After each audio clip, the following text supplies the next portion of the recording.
Anggota DPRD Cilacap dari fraksi P3, Adi Purwanto, dilaporkan ke Polresta Cilacap oleh calon wakil bupati Cilacap, Ami Amalia Fatma Surya. Pasalnya, Edi sempat melontarkan ucapan lesbi pada saat debat kedua Pilkada Cilacap 2024 di Aston Inn Hotel, Rabu 30 Oktober 2024. Terkait hal tersebut, Wakil Ketua DPD Partai Golkar Cilacap bidang MPO angkat bicara.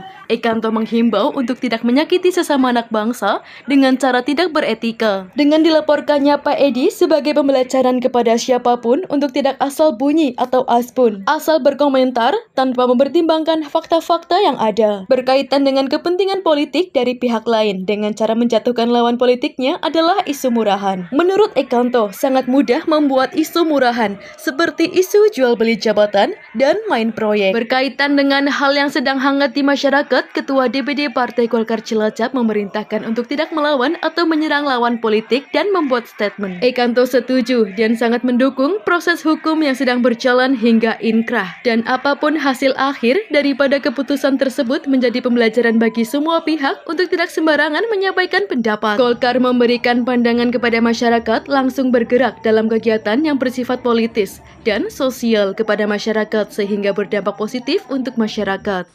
Assalamualaikum Pak Ekanto. Waalaikumsalam Mbak Ani.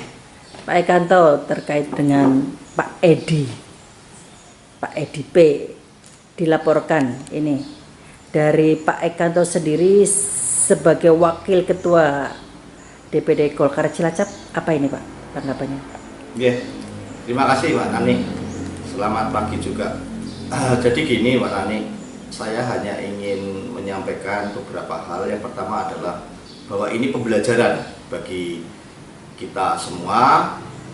Jangan sampai hal-hal yang bersifat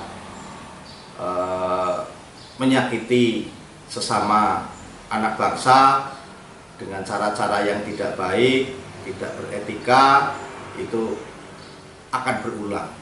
Sehingga sekali lagi saya katakan ini pembelajaran bagi kita semua untuk siapapun untuk tidak asal bunyi atau asbun atau asal komentar, asal menyampaikan pendapat tanpa mempertimbangkan fakta-fakta yang ada. Itu yang pertama. Yang kedua, saya juga ingin menyampaikan bahwa berkaitan dengan hal ini atau yang dilontarkan oleh saudara Edi ini, itu sedikit banyak juga akan berdampak terhadap Golkar. Karena apapun orang mengatakan, dan faktanya memang Mbak Ami adalah bagian dari Golkar dan selama ini sudah ber-KTA Golkar, sehingga Golkar harus mensikapi, harus menyampaikan pendapat berkaitan hal ini. Sehingga saya berharap bahwa proses ini sebaiknya dilanjutkan kepada proses selanjutnya sampai dengan persidangan, sampai dengan keputusan inkrah. Karena di dalam keputusan hukum itu, menurut pandangan saya sebagai orang yang awam tentang hukum, akan terbuka, akan terlihat benarkah tuduhan-tuduhan terhadap Mbak Ami ini satu bentuk kebenaran atau hanya bentuk fitnah berkaitan dengan kepentingan-kepentingan politik pihak-pihak lain, dengan cara menjatuhkan lawan-lawan politik dengan isu-isu murahan. Kalau sekedar membuat isu murahan-murahan seperti itu, saya pikir bukanlah hal yang mudah. Dan kami di Golkar diperintahkan kepada dari Ketua DPD Golkar, Mas Edi Sakir, untuk tidak melakukan perlawanan atau mengeluarkan statement yang bentuknya isu-isu murahan seperti ini. Karena sangat mudah membuat isu murahan dalam hal seumpamanya jual beli jabatan, dalam hal misalnya proyek dan lain sebagainya. Sehingga berkaitan dengan hal ini keras, tegas Ketua DPD Partai Golkar memerintahkan untuk tidak melakukan isu-isu melawan, menyerang lawan politik kita dengan isu-isu yang tidak baik.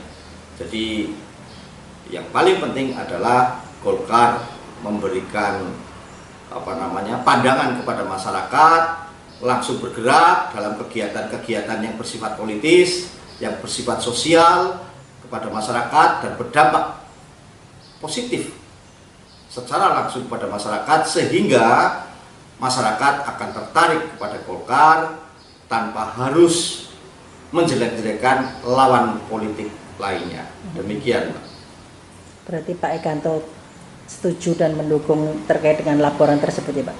Bukan hanya setuju dan mendukung, sangat mendukung proses ini diselesaikan sampai dengan tuntas, sampai dengan inkrah, dan akhirnya apapun hasil akhir daripada keputusan hukum ini menjadi pembelajaran, sekali lagi menjadi pembelajaran semua pihak untuk tidak sembarangan menyampaikan pendapat sehingga akan berdampak negatif terhadap pihak-pihak lain. Dan saya juga berharap kepada Pak Mulya Budi Arta dan keluarga, Mbak Ami, sebaiknya tidak perlu ada kata damai dalam masalah ini, selesaikan sampai dengan tuntas. Pak, di konstelasi pilkada ini Pak, terkait dengan hal tersebut, apakah akan berdampak dengan perolehan suara dari pasangan nomor urut 3? Saya pikir tidak akan berdampak ya Mbak ya, menurut saya, karena sekali lagi saya katakan tadi, ini adalah bentuk-bentuk isu-isu murahan ya, sama seperti kita melemparkan jual beli jabatan, korupsi, yang semuanya tidak bisa dibuktikan karena belum tentu itu ada, dan kalaupun ada sulit juga untuk dibuktikan gitu ya. Sehingga saya pikir isu-isu sejenis seperti ini tidak akan laku dijual, tidak akan berdampak negatif terhadap hasil-hasil pilkada pada November 2024 ini. Pak, sekali lagi sampaikan kepada masyarakat untuk bersikap bijak dalam terkait dengan permasalahan ini, Pak. Ya, sekali lagi saya ingin menyampaikan ya Mbak ya, bahwa masyarakat itu sudah pandai, sudah kritis, sudah mengetahui mana yang isu murahan, mana yang isu sebenarnya bisa itu adalah satu kebenaran. Biarlah masyarakat yang menilai. Selama ini jelas yang beredar tentang isu-isu Mbak Ami, kader Golkar, itu adalah isu-isu yang tidak bisa dibuktikan. Sama dengan isu-isu yang lainnya, seperti jual beli jabatan dan korupsi. Sehingga saya pikir, saya meminta pada masyarakat, selama belum ada bukti nyata berkaitan dengan hal itu, tidak perlulah menjadi satu gunjingan yang tidak bermanfaat, karena tidak akan membawa hal yang positif terhadap perkembangan, pembangunan, dan perekonomian di Kabupaten Cilacap. Mbak, satu lagi Pak, terkait dengan sebelum terjadi permasalahan ini, adakah akun yang menyebarkan hal tersebut hingga viral ini dari Pak Ekanto sendiri gimana? Ya, sekarang kan sudah dunianya seperti itu, Mbak. Kita tidak bisa membuat pagar, tidak bisa membuat satu hal yang kiranya membendung itu semua.